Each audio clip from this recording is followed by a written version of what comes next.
మమ్మల్ని ఎట్లా అడుగుతారండి? అసలు మమ్మల్ని అడిగేటువంటి అవకాశం ఎవరిని కలిశాడు ఆయన? ఎవరిని కలిశాడు ఒకసారి క్రాస్ చెక్ చేసుకోండి.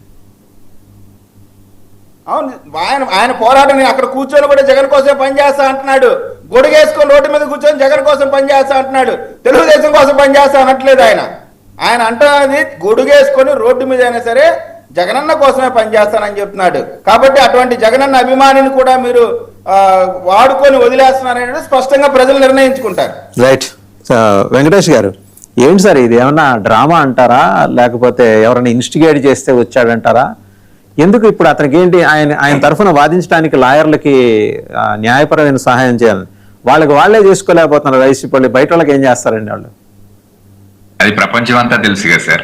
ఎక్కడికి వెళ్ళినా ఈ రోజు వైఎస్ఆర్సీపీ పార్టీకి సంబంధించినటువంటి నాయకులు రిమాండ్ అని చెప్పేసి రిమాండ్స్ తోనే సరిపోతుంది.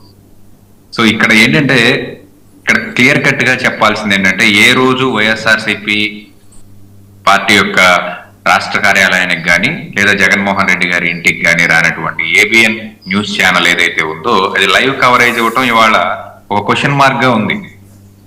అది జగన్ ఇల్లు కాదండి వెంకటేష్ గారు, రోడ్. అది రోడ్ అయినప్పటికి కూడా కొత్తగా కనపడింది కదా రోడ్డు మీకు, అందుకని చెప్పేసి పార్టీ వాళ్ళకి వైఎస్ఆర్సీపీ పార్టీ వాళ్ళకి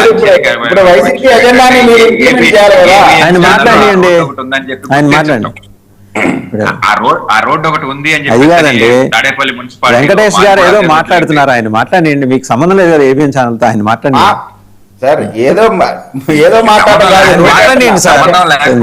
అదొక రకమైనటువంటి విచిత్రమైన సంబంధం ఉంది కాబట్టి అలా ప్రతిస్పందిస్తుంటారు, మనం అర్థం చేసుకోవాలి పెద్ద మనసు చేసుకుని. రెండోది ఏంటంటే, ఇక్కడ కొత్తగా ఆ రోడ్డు కనపడుతుంది. ఏ రోజు కనీసం ఆ రోడ్లోకి రావడానికి ధైర్యం చేయనటువంటి ఏబిఎన్ ఛానల్ ఈ రోజు ఒక లైవ్ కవరేజ్ ఇవ్వటం ఏదైతే ఉందో ఇది ఆశ్చర్యపోయే విషయం రాష్ట్ర ప్రజలందరికీ కూడా. జగన్మోహన్ రెడ్డి ఇంటి దగ్గర నుంచి ఏబిఎన్ టీవీ లైవ్ ఇవ్వటం. రెండోది, అనేక సందర్భాల్లో సాక్షాత్తు అసెంబ్లీలో జగన్మోహన్ రెడ్డి గారు కానివ్వండి, ఆ రాష్ట్ర ప్రభుత్వం యొక్క అధికార ప్రతినిధులు కానివ్వండి, ఏంటంటే సాక్షి ఛానల్ కి సంబంధించి ఇది అఫీషియల్ కరస్పాండెన్స్ ఏం కాదు, వైఎస్ఆర్సీపీ పార్టీకి సంబంధించినటువంటి అఫీషియల్ కరస్పాండెన్స్ ఏమీ ఉండదు అని చెప్పేసి సాక్షాత్తు జగన్మోహన్ రెడ్డి గారి అందులో వచ్చినటువంటి కొన్ని ప్రకటనలను ఉద్దేశించి అసెంబ్లీలో చెప్పినటువంటి వాస్తవం. కాబట్టి దీన్ని ఏదో పోర్ట్రై చేసి ఆ సాక్షి ఛానల్లో వచ్చినటువంటి న్యూస్ ని తీసుకొచ్చి బోరుగడ్డ అనిల్ కుమార్ ని వైఎస్ఆర్సీపీ పార్టీ యొక్క రాష్ట్ర అధికార ప్రతినిధి చేసేటువంటి కార్యక్రమం మానుకోవాలి. ముఖ్యంగా చెప్పాల్సింది ఏంటంటే, ఇక్కడ అతను చేసినటువంటి ఏదైతే వ్యాఖ్యలు ఉన్నాయో ఇది ఏ పార్టీ వాడైనా ఖచ్చితంగా ఖండించాల్సినటువంటి విషయం ఉంది. దీన్ని ఖండించండి ముందు. వైఎస్ఆర్సీపీ పార్టీ వాళ్ళు ఆ వ్యాఖ్యలకి మాకేం సంబంధం లేదని చెప్పేసి క్రిస్టల్ క్లియర్ గా ఆ రోజు నుంచి ఈ రోజు వరకు చెప్తున్నారు.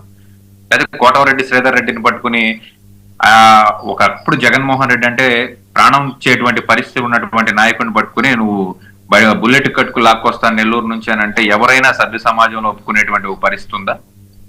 లేదా పవన్ కళ్యాణ్ గారి యొక్క పిల్లల గురించి అతను మాట్లాడిన మాటలు మళ్ళీ పోర్ట్రై చేయడం కూడా అసహ్యంగా ఉంటుంది. ఇటువంటి కార్యక్రమాలు ఏవైతే మాట్లాడాడో వీటన్నిటికి ముందు అతను క్షమాపణ చెప్పాల్సిందే.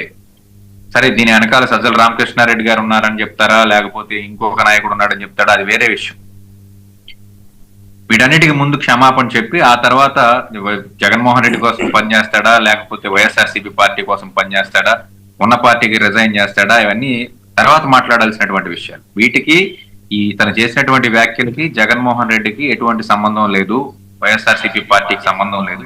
మీడియాలో ఏదో అవకాశం వచ్చింది కదా అని చెప్పేసి మనకు నచ్చిన నాయకుడికి సంబంధించి అంతకుముందు సార్ కానీ ఇతర పార్టీ నాయకుల గురించి మరి ఇంత అసభ్యకరమైనటువంటి మాటలు మాట్లాడితే తప్పకుండా ఎవరైనా ఏ పార్టీ వారైనా మూల్యం చెల్లించక తప్పదు కదా. నిన్న అతను ఏం మాట్లాడాడు ఒకసారి చూద్దాం సార్. గొట్టంగాడు కొనికిస్కా గొట్టంగాడు లోఫర్ నా కొడుకు వాడు మాట్లాడతాడా వెంకటరెడ్డి గారు నా గురించి? వాడంతా వాడు బతికేంత గురు.